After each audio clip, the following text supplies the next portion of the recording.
The story begins in Charlie's garage. He's sorting through mechanical parts, fixing up a small aircraft his wife gave him for his birthday. Sarah, his wife, shows up to say goodbye before catching a flight for an important business trip. Charlie promises he'll meet her in London as soon as he gets a few days off work. They kiss. She snaps a few photos of him, smiling. Life, at that moment, feels perfect. Charlie is quiet, reserved. He heads off to the CIA, just like any other day. At the office, he's greeted by a colleague nicknamed the Bear, who shares a few war stories from his days in the field. When he asks if Charlie wants to grab lunch, Charlie assumes they'll eat together. But the Bear just wants help with his laptop. As always, Charlie can't say no. He works in the Decryption and Analysis Division, specializing in cryptography.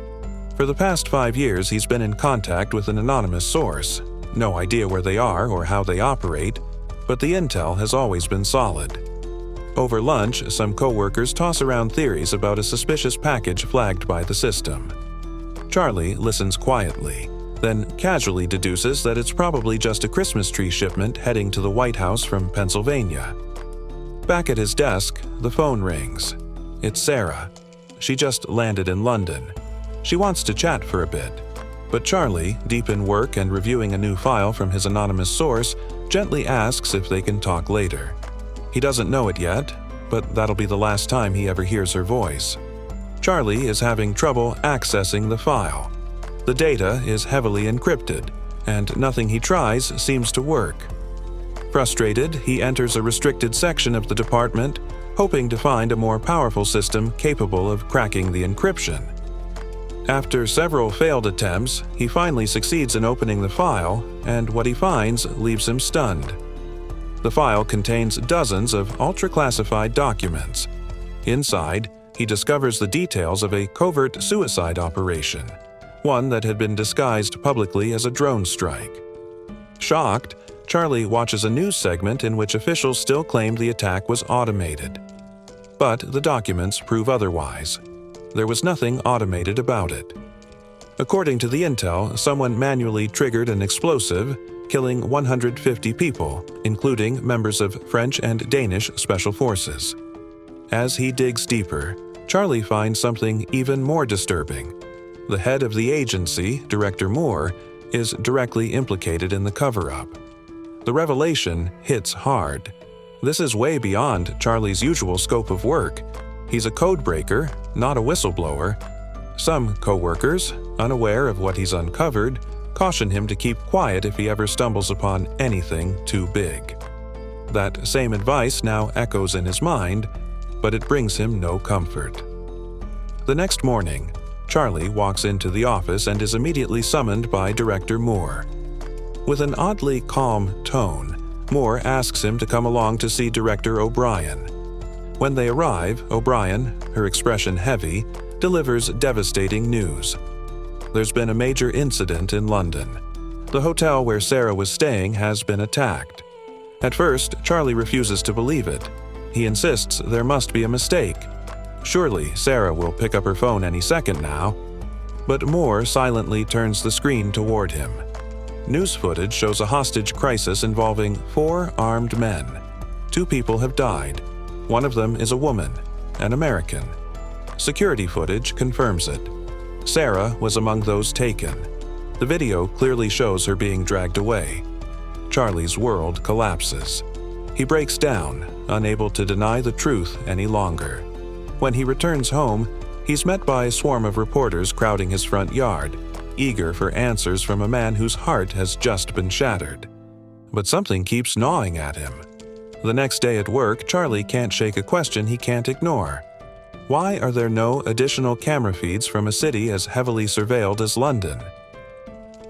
Though they assure Charlie that no one will go unpunished for his wife's death, he demands access to all available intel.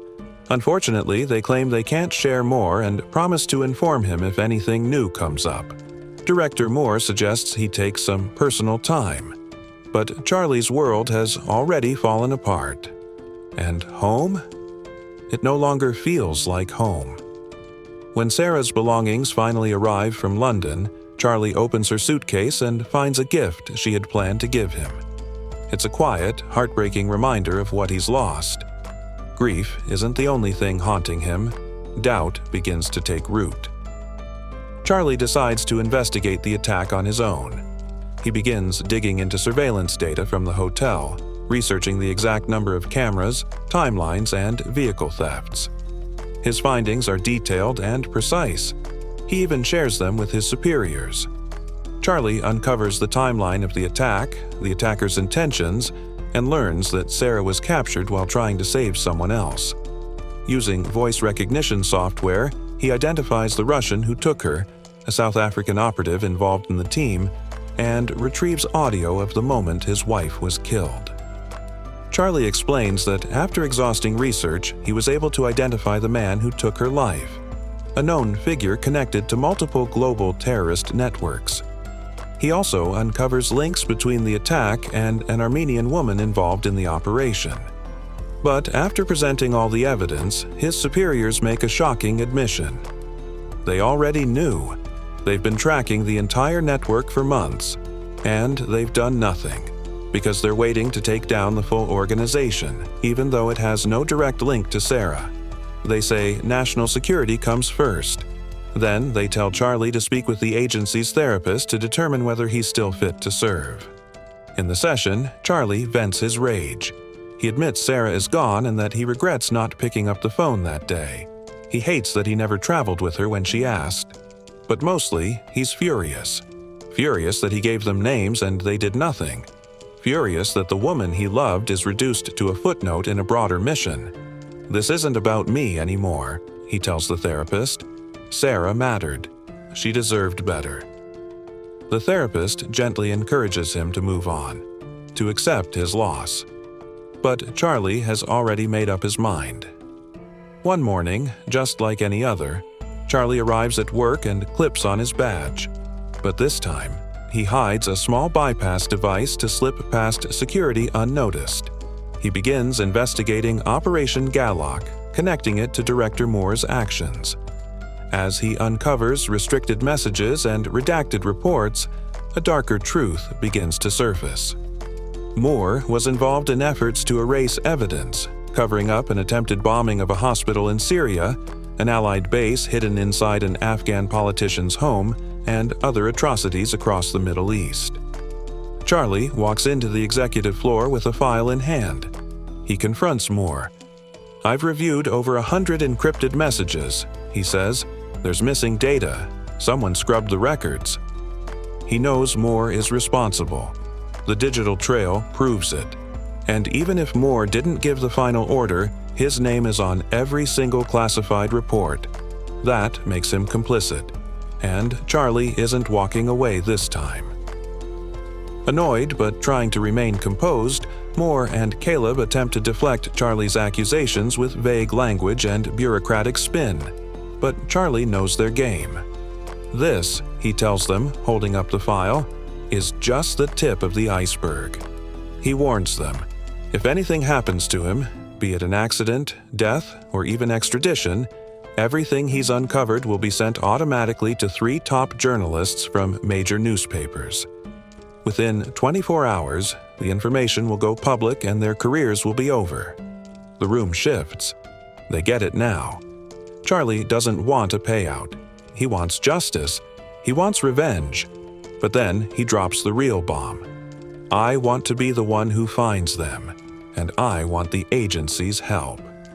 Moore and Caleb laugh, amused by what they see as a ridiculous fantasy. Charlie demands access to all available intel on the men who killed Sarah, along with a false identity backed by a believable background. Moore, confident that Charlie will either burn out or give up, grants his request. He figures it's a safe play. Either Charlie goes off track, or they can engineer an accident during training to shut him down quietly. They assign Colonel Henderson to oversee him. From the moment Charlie arrives at the CIA training facility, Henderson makes it clear this won't be easy. "You're late," he says coldly, even though Charlie arrived exactly on time. The tension between them is immediate. Meanwhile, back at Langley, an internal task force is assembled. Their mission: locate the dead man's switch Charlie claims to have rigged. With a reported IQ of 170 and a habit of vanishing into blind spots, Charlie's movements have become a nightmare to trace. They find out he went off-grid for 40 minutes inside the agency without triggering a single alarm. At the training facility, Henderson informs Charlie he'll be undergoing a refresher course. But this training, it's nothing standard. If you want to survive, Henderson warns, you do exactly what I say. No questions. While the agency obsesses over how Charlie smuggled in a device undetected, Charlie's focus is razor-sharp, learning how to shoot. He fails miserably until they move the target just 6 feet away. He fires, hits dead center. Day after day, he improves. Quiet, methodical, dangerous, agents raid his home during daylight hours, tearing it apart. They find nothing. Meanwhile, Charlie sits in his room, casually recalling how to build different types of explosives. He assembles one in minutes, flawlessly. The CIA has actually been tracking Charlie since before Sarah's death. They watch as he visits a quiet bar twice after she died. One night, beneath the jukebox, they finally find something: a scratched CD with no music on it. Back at the facility, in the dead of night, Henderson bursts into Charlie's room. He doesn't knock, he doesn't ask permission, he just stares. "So, tell me," he says, "how exactly do you plan to carry out your revenge?" Henderson knows Charlie isn't a killer, so he asks the obvious question: how do you plan to stay alive once you take out the first one? The rest will come for you. Charlie, still naive in some ways, answers honestly. "That's what I thought this training was for." Henderson doesn't reply. He can't do it. Fear overwhelms him. The colonel nods, almost sympathetically. "That's what I thought. You're smart, brilliant even, but you're not a killer. You weren't born for this." Charlie insists he could pull the trigger, but Henderson doesn't buy it. When the moment comes, you won't even remember which end the bullet comes out of. Meanwhile, the CIA works around the clock to track down every copy of the dead man's switch device Charlie claimed to have created. What they don't know is that Charlie has been eavesdropping on Moore and Caleb the entire time. When the agency finally decrypts the damaged CD they recovered, they realize something chilling. Charlie's been lying. He's been playing them. Panicked, they call Henderson in the middle of the night. "Pull him out of training," Moore says. "Now." But when Henderson goes to find him, Charlie is gone. Hours pass before the colonel uncovers what happened.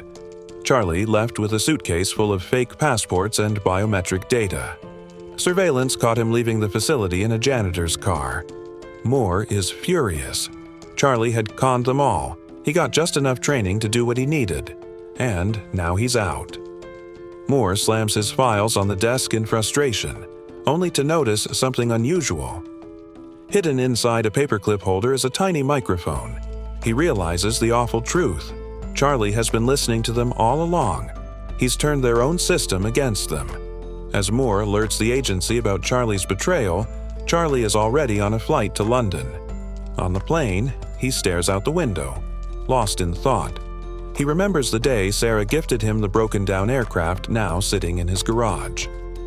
By the time the CIA tracks his location in London, Charlie is already heading toward Paris. They decide to assign the mission of stopping him to Henderson. In Paris, we follow Charlie as he moves through the city, trailing the first known terrorist involved in Sarah's death, a woman. He studies her routines with obsessive precision, and one night as she leaves her apartment, Charlie approaches her door. Nervous, breathing heavily, he watches a tutorial on lockpicking. He breaks in. Inside, he searches quickly. He finds a firearm and something else, an appointment card for a medical clinic. He takes the gun and flees just as she returns. On the street, he believes he has her in his sights. He raises the gun, but his hand won't move. He hesitates. Again. Back in his hotel room, Charlie paces, anxious and ashamed. He feels Sarah's presence everywhere. She's gone, but never really gone. He learns the woman is going to an allergy clinic, so Charlie buys every sunflower and lily he can find. The day of her appointment, a system failure in the clinic forces the doctor to leave the room. Charlie slips inside. He confronts her, threatens to trigger a pollen-based attack if she doesn't tell him where to find Schiller, the man who killed his wife. She speaks, fast, nervous, but Charlie can't understand her through the mask. Desperate to hear, he opens the capsule. She lunges, they struggle. She escapes into the street. Charlie gives chase, gun in hand. He takes aim. But before he can fire, a car slams into her mid-crosswalk. Dead. Shaken, Charlie grabs her phone and vanishes into the night. Destination: Marseille. Broken, terrified, exhausted. He ends up in a nightclub, trying to drown the weight of the day in noise, lights, and the illusion of forgetting. At the nightclub in Marseille, Charlie thinks he sees Sarah, dancing in the crowd, smiling like before. But it's not her, it's Henderson. He's been followed. Panicked, Charlie slips out of the club and runs through the dark, narrow streets of the city. He tries to lose his tail, weaving through alleys and side roads, but he ends up cornering himself. He knows he's out of options, so he steps out. Henderson is waiting. "I found you through the phone you stole," the colonel says. "You panicked. You blew a plan that took weeks." He sounds disappointed, but not angry. "I'm sorry, Charlie, but I have to bring you in." Charlie doesn't fight. Instead, he lifts his hand, revealing a small blinking device. "I just armed an explosive," he says calmly. Moments later, a nearby explosion causes chaos in the street. In the confusion, Charlie vanishes. We find him the next morning, waking up alone on a bench in a city plaza. He messages his anonymous source, "I need to get to Istanbul. I think I've found you." There, in a quiet bar, he finds her. She plays it cool, pretends they're just two shoppers passing time, but once the coast is clear, she takes him to a safe location. Charlie learns the truth. His mysterious source is a widow. Her husband was a CIA operative, the original holder of the code name she now uses. He died under suspicious circumstances, fell out of a window during a classified operation. She's been on the run ever since. "He taught me everything I know," she says, "and after he died, I kept the line open." They arrive at her temporary hideout. She admits she's tired of running. 6 years of hiding, no peace, no sleep. Together, they start digging again. The mastermind behind the attack, Schiller, the architect of the entire operation. But he's a ghost. Too smart, too careful. So they go after someone easier. Mischka Vlachik, the weak link. Mischka is reckless. He travels in first class, shows off on social media. He's flashy, too flashy. Charlie analyzes his posts. The lighting, architecture, shadows, reflections. It doesn't take long. "He's in Spain," Charlie says, "and I'm going after him." While Charlie tracks his next target, CIA agents are still desperately trying to locate him. They don't know where he is, but they know what he's after, so they begin monitoring the terrorists closely, hoping he'll surface. Back at Langley, Director O'Brien confronts Moore. She wants a full report, all operations no matter how dark. Moore agrees, but she quickly learns he secretly deployed Henderson to Europe. Suspicious, she sends her own agent to investigate. Meanwhile, in Madrid, Charlie finds Mischka Vlachik staying at a 5-star hotel. He asks Inquilin, the woman who used to be his anonymous source, to stay alert for any sign of Henderson. Charlie observes Vlachik's routine and discovers he swims alone at night in the rooftop pool, his private space. He sneaks into the maintenance room and rigs a pressure device beneath the pool, but he doesn't notice that Henderson is already on his trail. Charlie's too focused on someone else, a man he's seen 3 times and suspects is tailing him. Inquilin checks the hotel's cameras. That man is CIA. So is Henderson. He's in the building. Get out of there, Inquilin urges, but Charlie refuses. He's too close. That night, as the rooftop pool clears out, Charlie confronts Vlachik. He demands to know where Schiller is. Vlachik's alarms go off immediately. "You pointed a gun at my wife," Charlie says. "She was terrified, and you didn't even blink." But Vlachik won't talk. Charlie warns him. The pool's glass panels are rigged. He controls the pressure. One push of a button and they'll collapse. This is his last chance. Vlachik tries to run. Charlie presses the button. The glass shatters.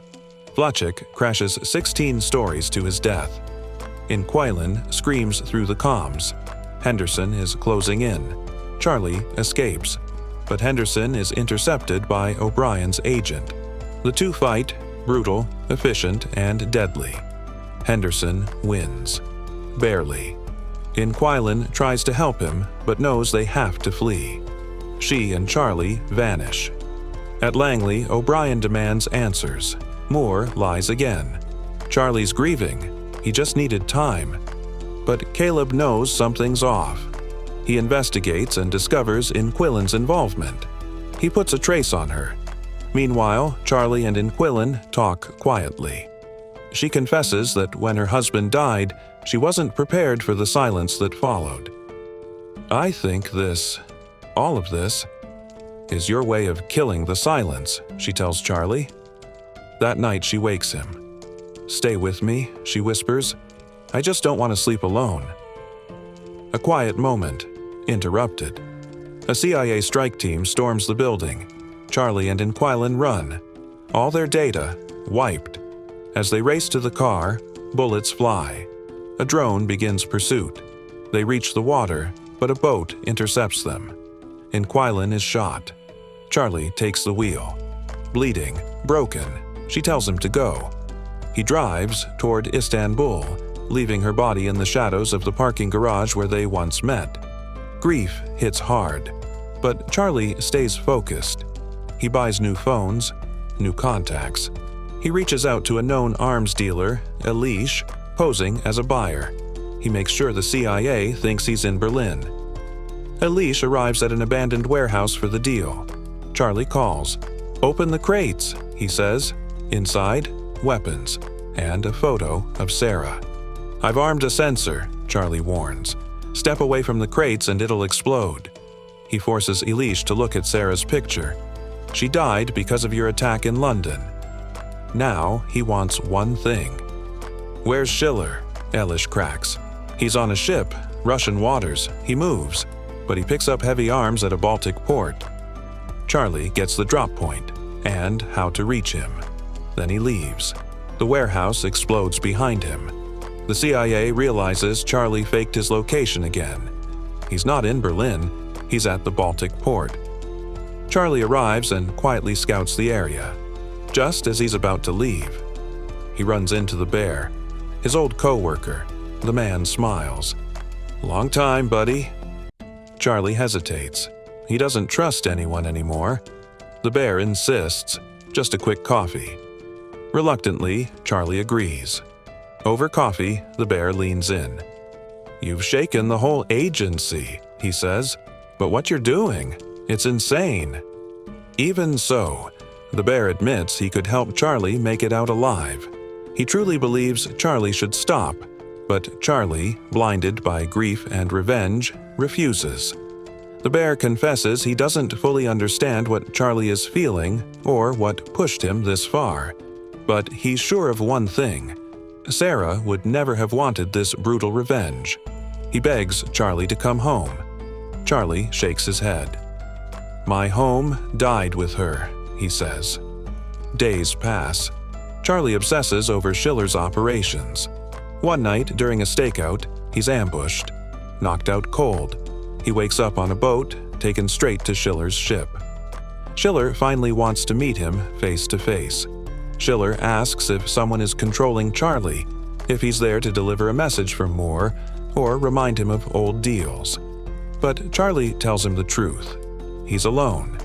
He came to confront the man who killed his wife. to tell him that Sarah had a beautiful full life, something Schiller took from her for no reason. Schiller laughs. He mocks Charlie's childish revenge. He says he remembers Sarah and almost pities her death, but it was necessary for their escape. He tells Charlie that they're the same, both killers in their own way. Charlie let people run, swim, fight, so he wouldn't feel like a true murderer. Schiller knows Charlie isn't a real killer. Schiller then offers Charlie a loaded gun. He kneels, making it easy. Charlie grabs the gun, points it at Schiller. He wants Schiller to feel the same fear Sarah felt in her last moments, but he can't pull the trigger. Instead, Charlie reveals he took control of the ship. He's guiding it into Finnish waters, using an encryption system he designed himself. Finnish naval forces and Interpol are waiting. Schiller realizes there's no escape. He orders his men not to resist. At that moment, Charlie feels a deep sense of relief. He didn't need to kill Schiller. He condemned him to a lifetime in prison, a fate worse than death. Later, Director O'Brien announces they found solid evidence exposing top CIA officials involved in illegal, unauthorized operations. They'll finally face justice. Finally accepting Sarah's death, Charlie visits her coffin. He says goodbye in silence, his pain mixed with peace. Even Henderson comes to see him. He shakes Charlie's hand, respecting the courage it took to choose a different path. In the final scene, Charlie returns home. He looks at the old plane Sarah gave him. He decides to fly it. As he rises into the sky, he feels her there, somewhere among the clouds, finally at peace.